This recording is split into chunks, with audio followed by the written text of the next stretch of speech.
लेकिन हम इस्तीफा मांग रहे हैं अमित शाह जी का। उनकी वजह से 27 निरपराध लोग मारे गए, उनकी वजह से पुलवामा में 40 हमारे जवान मारे गए, उनकी वजह से सैकड़ों लोग 10 साल में मारे गए।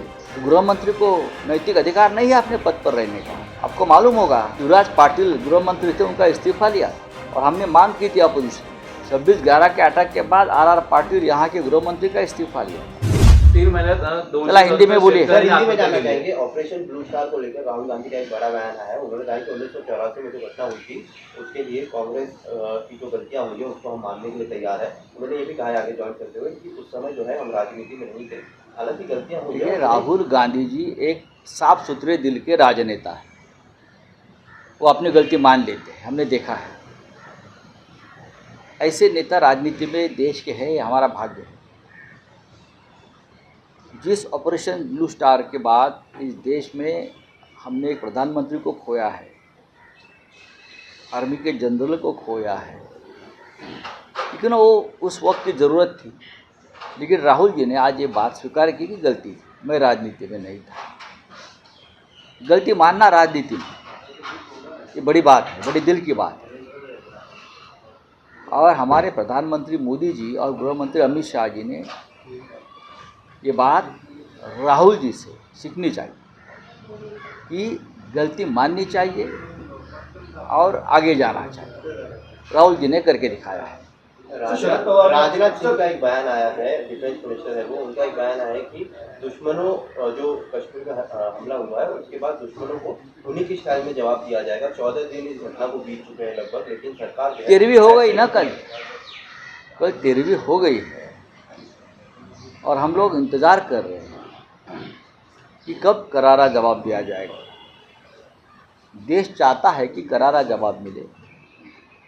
अगर डिफेंस मिनिस्टर अभी भी ये बात करते हैं कि करारा जवाब मिलेगा तो हम इंतज़ार करेंगे, और जब इस प्रकार का करारा जवाब देने का दिन आ जाएगा तो हम डेफिनेटली सरकार के साथ खड़े रहेंगे। ये मैं अभी कह रहा हूँ, उस वक्त हम ज़रूर सरकार के साथ खड़े रहेंगे। लेकिन अमित शाह ने भी गलती माननी चाहिए, गृह मंत्री ने जैसे गलती मानी है राहुल जी ने। राहुल जी का कोई संबंध नहीं था ऑपरेशन ब्लू स्टार से, लेकिन जो नरसंहार हुआ है कश्मीर में, वो गलती जो है वो तो गृह मंत्री की गलती है, तो ये गलती माननी चाहिए अमित शाह जी ने। सर, शरद पवार ने आपको कहा कि और पार्टी मीटिंग में आपने अपने इस्तीफा क्यों नहीं मांगा अमित शाह का? नहीं, ऐसा नहीं कहा है, आपने मेरी बात ठीक से सुने नहीं। हमको ये कहा है कि आप नहीं थे ऑल पार्टी मीटिंग में, तो मैंने कहा मैं इसलिए नहीं था। तो अगर हम लोग आते तो सबसे पहले अमित शाह का इस्तीफा मांगते और आप लोगों की पोजीशन बहुत ऑकवर्ड हो जाती, क्योंकि आप सब सरकार के समर्थन में खड़े हैं। सरकार का समर्थन यानी गलतियों का समर्थन नहीं। अगर हम ऑल पार्टी मीटिंग में आकर अमित शाह जी का इस्तीफा मांगते तो आपकी हालत बहुत ख़राब होती सबकी। आप सब सरकार का भजन गा रहे थे, और हमको ये आदत नहीं है, जो गलती है गलती है। लेकिन हम इस्तीफा मांग रहे हैं अमित शाह जी का। उनकी वजह से 27 निरपराध लोग मारे गए, उनकी वजह से पुलवामा में 40 हमारे जवान मारे गए, उनकी वजह से सैकड़ों लोग 10 साल में मारे गए। तो गृह मंत्री को नैतिक अधिकार नहीं है अपने पद पर रहने का।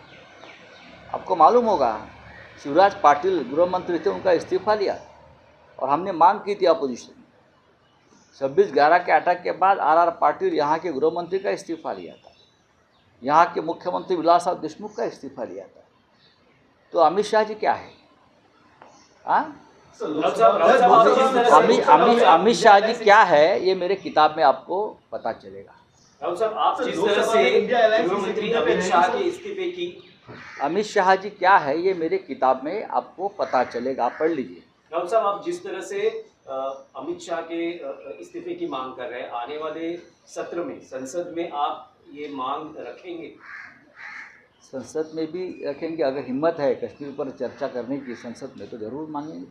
मैं तो आज मांग रहा हूँ, मैं भी एक पार्टी का नेता हूँ, राज्यसभा का मेंबर हूँ, मेरी पार्टी मांग रही है ना, हम भी इंडिया ब्लॉक के मेंबर हैं।